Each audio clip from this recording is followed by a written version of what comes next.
BA part 3 Sanskrit. प्रथम प्रश्न पत्र योग दर्शन, सूत्र 22 से 24। मैं डॉक्टर मनीषा गोदारा, सह आचार्य संस्कृत, राजकीय पांगड़ महाविद्यालय डीडवा। 22वां सूत्र। मृदु मध्य अधिमात्रत्वात् ततो अपि विशेषः। मृदु मध्य अधिमात्रत्वात्, साधन की मात्रा हल्की, मध्य और उच्च होने के कारण, ततः तीव्र संवेगों वालों में अपि भी विशेषः काल का भेद हो जाता है। साधन की मात्रा हल्की, मध्यम और उच्च होने के कारण तीव्र संवेगों वालों में भी काल का भेद हो जाता है। इस सूत्र में पतंजलि कहते हैं कि जिनकी साधन की गति तीव्र है उनमें भी योग उपलब्धि की अवधि में अंतर होता है, क्योंकि ये तीव्रता भी मात्रा के अनुसार हल्की, मध्यम तथा उच्च होती है। कुछ लोग उत्सुकतावश योग साधना आरंभ कर देते हैं, उनकी रुचि नहीं होती। ये अकस्मात अर्थात अचानक ही पढ़ सुन या किसी से प्रभावित होकर योग साधना प्रारंभ कर देते हैं, किंतु दृढ़ संकल्प एवं श्रद्धा के अभाव में वे शीघ्र ही छोड़ भी देते हैं। इनको योग की प्राप्ति नहीं हो सकती, बल्कि किया गया साधन भी व्यर्थ हो जाता है।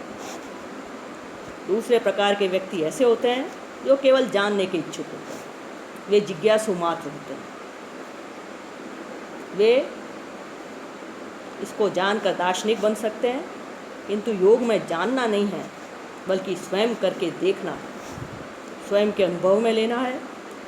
कुछ लोग नकारात्मक होते हैं, वे हर समय त्याग की बातें ही रहते हैं। वे दुनिया के दुखों को ही गिनाते रहते हैं कि दुनिया में दुख ही दुख है, उन्हें सुख कहीं दिखाई नहीं देता। किंतु कांटे गिनने से फूल नहीं खिलते। अहिंसा से किसी को मारने से प्रेम नहीं होता। क्रोध छोड़ने से दया नहीं आती। झोंपड़ा छोड़ने से महल नहीं मिलता।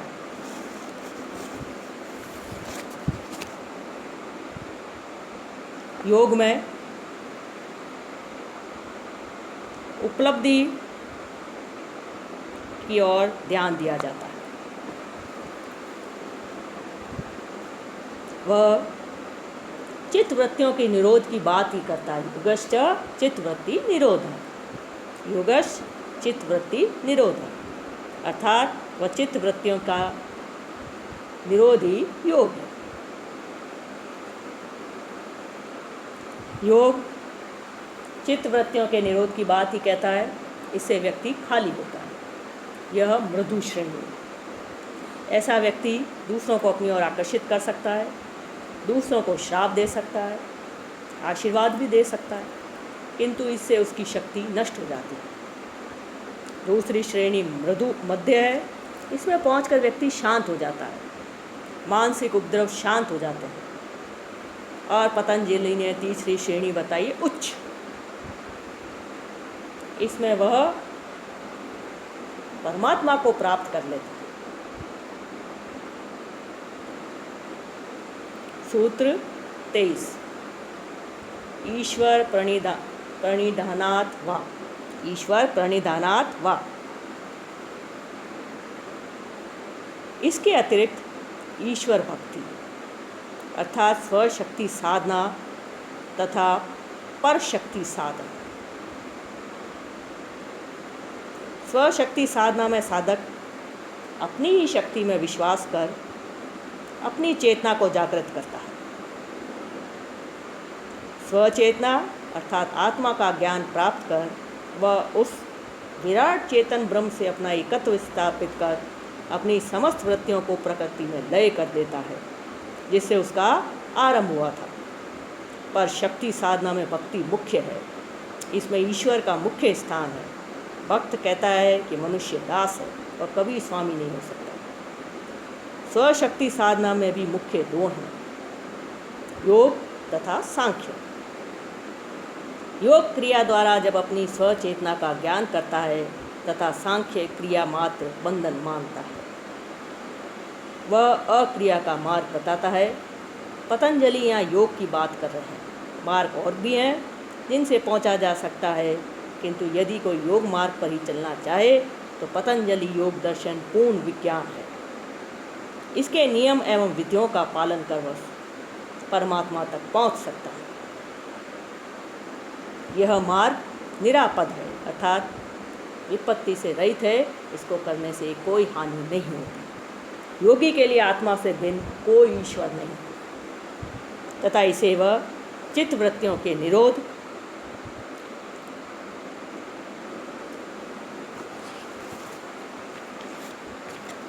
से ही जान सकता है। उस आत्मा को जान लेना तथा उसमें अस्मिता को लय कर देना ही मोक्ष या केवल है।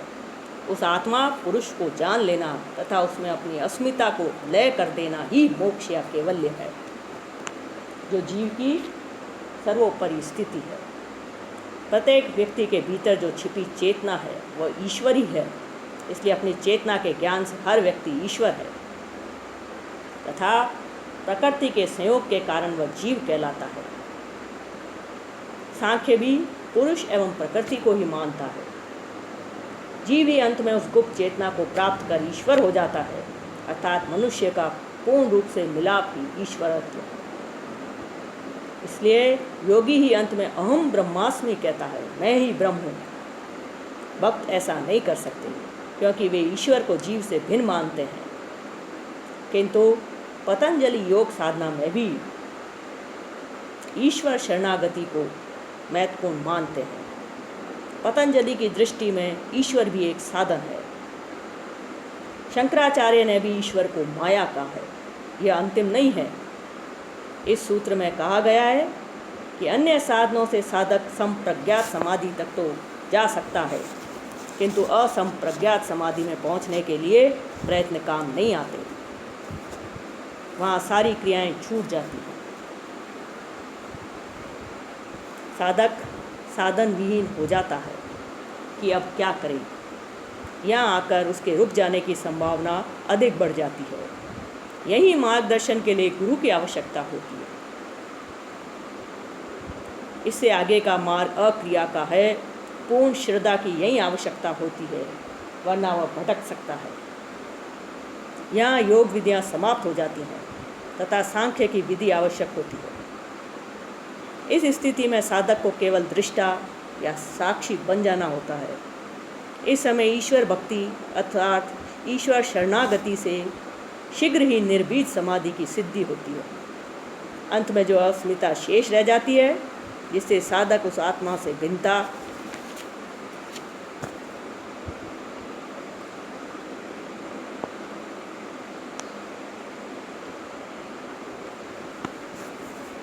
का अनुभव करता है, अहम के त्याग से यह भिन्नता समाप्त होकर उसे अद्वैत की अनुभूति नहीं होती। ऐसे ही लोग ईश्वर एवं जीव को भिन्न भिन्न मानते हैं। इसलिए इस अद्वैत की स्थिति का महत्व बताया गया है। यहाँ पहुंचकर ईश्वर के प्रति समर्पण से यह निर्बीज समाधि शीघ्र ही सिद्ध हो जाती है। जो समर्पित नहीं हो सकते उनका अहंकार जीवित रहता है, जिससे वे ईश्वर एवं आत्मा की भिन्नता का ही अनुभव करते हैं। यही उनकी सबसे बड़ी बाधा है। ऐसे ही व्यक्ति योग भ्रष्ट कहलाते हैं। उनका पुनर्जन्म होता है। भक्ति में आरंभ से ही समर्पण हो जाता है, जिससे ये अंतिम बाधा नहीं रहती। भक्ति के अंतर्गत 5 प्रकार की मुक्ति बताई गई है: सालोक्य, सारिष्टि, सामीप्य, सारूप्य तथा सायुज्य। इनमें अंतिम सायुज्य मुक्ति यही अवस्था है।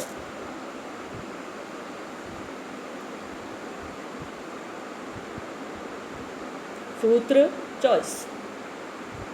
इसमें ईश्वर का लक्षण देते हुए पतंजलि कहते हैं, क्लेश कर्म विपाक आशय अपरामृष्टः पुरुष विशेष ईश्वरः। क्लेश कर्म विपाक आशय अपरामृष्टः पुरुष विशेषः ईश्वरः।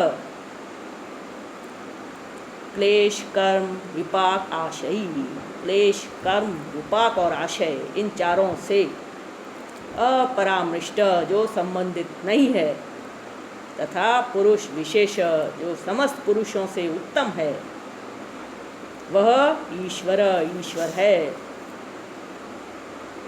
जो क्लेश कर्म, कर्मों के फल और कर्मों के संस्कारों के संबंध से रहित है, तथा समस्त पुरुषों से उत्तम पुरुषोत्तम है, वह ईश्वर है।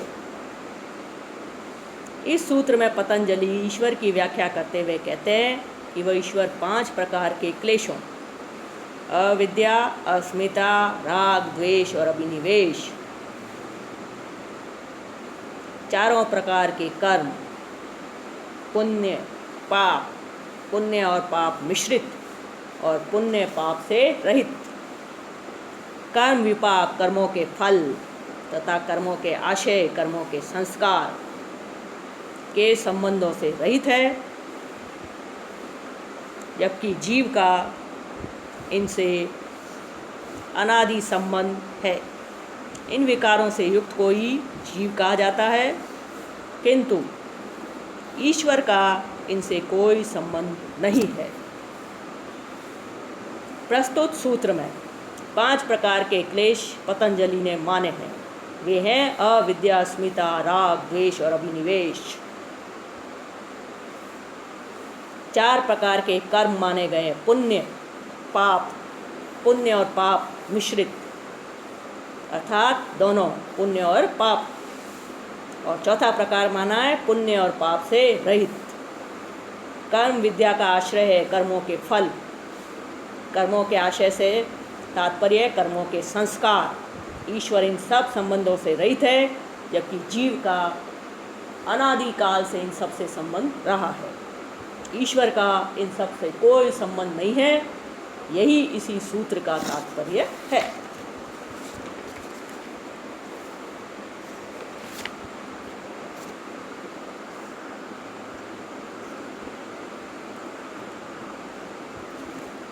योग दर्शन में जड़ और चेतन 2 प्रकार के पदार्थों का वर्णन उपलब्ध होता है। ईश्वर चेतन वर्ग के अधीन है, अंतर्गत है। चेतन तत्व पुरुष है, अतः ईश्वर भी पुरुष है, लेकिन वह सर्वसाधारण पुरुष नहीं है, अपितु पुरुष विशेष है। ईश्वर सर्वसाधारण पुरुष नहीं है, अपितु वह पुरुष विशेष है। बद्ध, मुक्त सम, मुक्त समय विदेह और प्रकृति लय, मुक्त तथा सदा मुक्त, 4 प्रकार के पुरुषों में वह सदा मुक्त है। पुरुषों की बद आदि श्रेणियों में असंख्य अनेक पुरुष आते हैं, लेकिन सदा मुक्त श्रेणी में एक ही पुरुष विशेष है, अनेक नहीं। अर्थात पुरुष विशेष ईश्वर अद्वितीय है। अन्य पुरुषों की अपेक्षा ईश्वर में विलक्षणता इस दृष्टिकोण से है कि वह अविद्या आदि 5 क्लेश, शुभ अशुभ कर्म, कर्म जनित जाति, आयु तथा भोग रूप विपाक फल तथा कर्म संस्कार अर्थात कर्म आशय से सर्वदा एवं सर्वथा असंस्पृष्ट रहता है। यद्यपि पुरुष असंग है,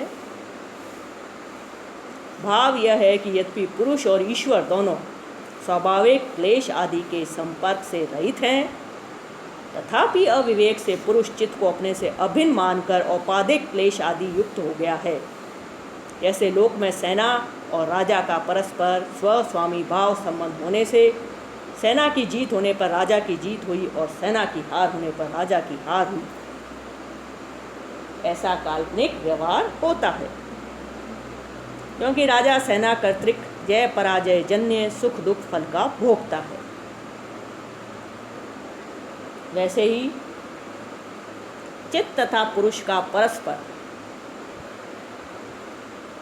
स्वस्वामी भाव संबंध होने से चित्तगत क्लेश आदि पुरुष में है, ऐसा आरोप अर्थात काल्पनिक व्यवहार होता है, क्योंकि पुरुष चित्तगत सुख दुख फल का भोगता है।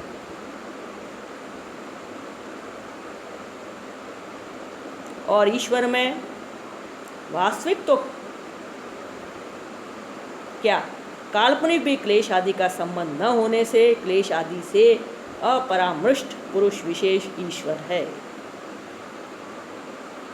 अतः चित्त में वास्तविक तथा पुरुष में काल्पनिक क्लेश आदि होने से अतिव्याप्ति नहीं, यह बात सिद्ध हुई। अतः ज्ञान क्रिया शक्ति संपत्ता रूप ऐश्वर्य युक्त होने से तीनों काल में ईश्वर ही है, कभी भी अनीश्वर नहीं।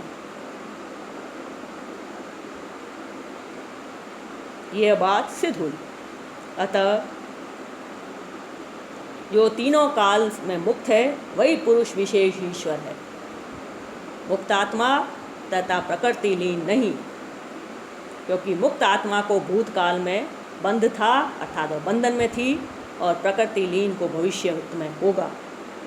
ईश्वर में जो सर्वज्ञत्व आदि ऐश्वर्य हैं उसमें कोई प्रमाण है या नहीं, ईश्वर के उक्त नित्य उत्कर्ष में श्रुति स्मृति इतिहास तथा पुराण आदि शास्त्र प्रमाण है। विशुद्ध सत स्वरूप चित रूप ईश्वर की उपाधि ही शास्त्र की स्वतः प्रमाणता में प्रमाण अर्थात हेतु है। ईश्वर का ऐश्वर्य सामान्य और अतिशय से रहित है। ईश्वर के ऐश्वर्य सर्वातिशय से भी निर्मुक्त है, इसको अपना स्वरूप मानता है। अतः जैसे जपा कुसुम गत रक्तिमा स्फटिक में भासती है, वैसे ही बुद्धिगत क्लेश आदि तथा सुख दुख भोग पुरुष में कल्पना से प्रतीत होते हैं, वास्तविक नहीं। अतएव पुरुष भोक्ता माना जाता है, स्वरूप से नहीं। जैसे जय और पराजय योद्रिगत हैं, परंतु उनके स्वामी राजा में उसका व्यवहार होता है, क्योंकि राजा उसके फल का भोगता है। वैसे ही क्लेश आदि तथा सुख दुख आदि भोग बुद्धिगत हैं, परंतु उसके स्वामी पुरुष में उसका व्यवहार होता है, क्योंकि पुरुष उसके फल का भोगता है। ईश्वर के सद्भाव में वेद प्रमाण है। महाप्रलय के बाद पुनः सृष्टि करने के लिए ईश्वर को स्वीकार करना आवश्यक है, और वह ईश्वर क्लेश कर्म विपाक आशय से रहित तथा साम्य अतिशय ऐश्वर्य से भी निर्मुक्त अनादि अनंत नित्य पुरुष विशेष है, जिसके प्रणिधान से शीघ्र समाधि लाभ तथा समाधि फल प्राप्त होता है।